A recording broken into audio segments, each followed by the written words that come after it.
আসসালামু আলাইকুম সুপ্রিয় দর্শক, কেমন আছেন সবাই? আমি ডাক্তার মুস্তাক আহমেদ বিন হোসেন বলছি। আজ আমরা মাথার কিছু ডিজিজ নিয়ে আলোচনা করব।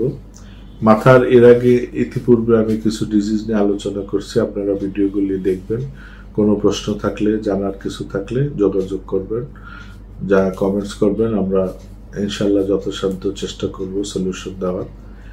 এখন যে জিনিসটা আলোচনা করব সেটা হলো হিস্ট্রিয়া, খিঁচুনি। খিঁচুনি নর্মালি একটা ব্রেনের রোগ, এবং ব্রেনের যে কোনো অসম্পূর্ণতা বা যে কোনো প্রবলেম বা ইনজুরির কারণে হোক বা ব্রেন ব্লাড সার্কুলেশনের কারণে হোক, এই রোগগুলি হয়। এটাকে বলে খিঁচুনি বা কনভালশন। এই কনভালশন বা হিস্ট্রিয়া অনেকে বলি আমরা। এইটা নর্মালি আমরা দেখি বাচ্চাদেরই বেশি হয়, তবে ইদানিং কারো কারো দেখা যায় যে যখন এই রোগটা হয় এবং সেটা লং টাইম, দেখা যায় 20 বছর 22 বছর পর্যন্ত কারো কারো কন্টিনিউ করে। তবে ম্যাক্সিমাম ক্ষেত্রে শিশু বাচ্চাদের বা যাদের কিশোর, তাদের এটা বেশি হয়। এবং এটার মেইন সিমটমগুলো কি কি, লক্ষণগুলো কি কি? লক্ষণগুলো হলো যে হঠাৎ করে সে হয় ঘুমের মধ্যে তার খিঁচুনি উঠবে, অর্থাৎ মাথাটা প্রথমে এরকম ভাবে ঝিমঝিম ঝিমঝিম করে এরকম নাড়তে থাকবে, কাঁপতে থাকবে।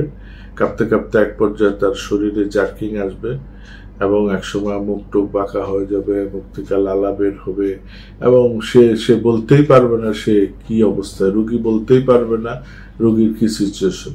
যদি পাশে কেউ না থাকে তাহলে তার অবস্থা খারাপ, এবং এক সময় দেখা যায় অনেক সময় সে উঠে খিস্তে খিস্তে ওই বিছানার থেকে পড়ে গেল, তার কোনো ইনজুরি হওয়ার সম্ভাবনা থাকবে, অথবা তার দাঁত মুখ এগুলি কেটে যেতে পারে, কামড় লাগতে পারে, জিহ্বায় কামড় লাগতে পারে, ইত্যাদি বিভিন্ন রকম সিমটম কিন্তু আমরা দেখি।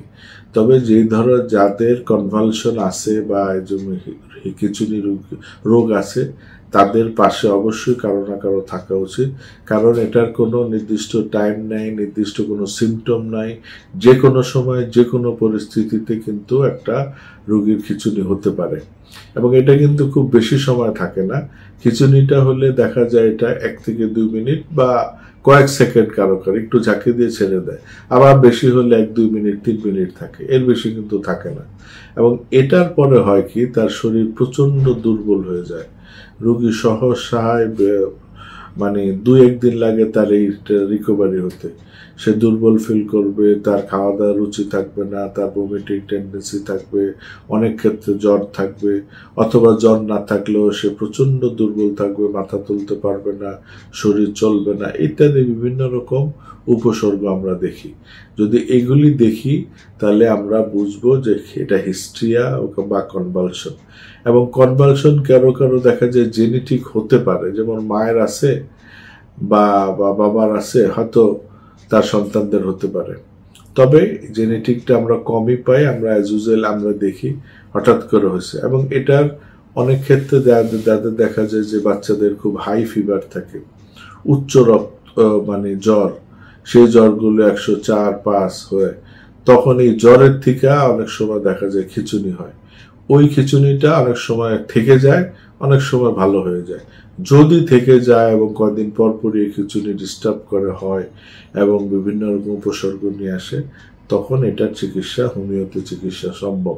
এবং সবচেয়ে মজার ব্যাপার হলো খিঁচুনির অ্যালোপ্যাথি লাইফ লং ওষুধ খেতে হয়, যেমন টেগ্রিটল জাতীয় ওষুধ বা ইন্ডিভার জাতীয় ওষুধ বা এই ধরনের ওষুধ, যেগুলি ব্রেনের ওষুধ, ব্রেনকে মানে মোটামুটি স্টেবল রাখবে বা স্বাভাবিক সার্কুলেশন, ব্লাড সার্কুলেশনকে ঠিক রাখবে, এই ধরনের কিছু ওষুধ আছে।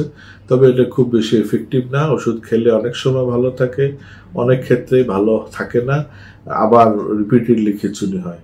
সেক্ষেত্রে আমরা হোমিও ডাক্তারের পরামর্শ, অ্যালোপ্যাথি চিকিৎসার পাশাপাশি হোমিও নিতে পারি, অথবা শুধু হোমিও চিকিৎসা নিয়ে আমরা এগুলি রিকভারি মানে চিকিৎসা নিয়ে ভালো হতে পারি।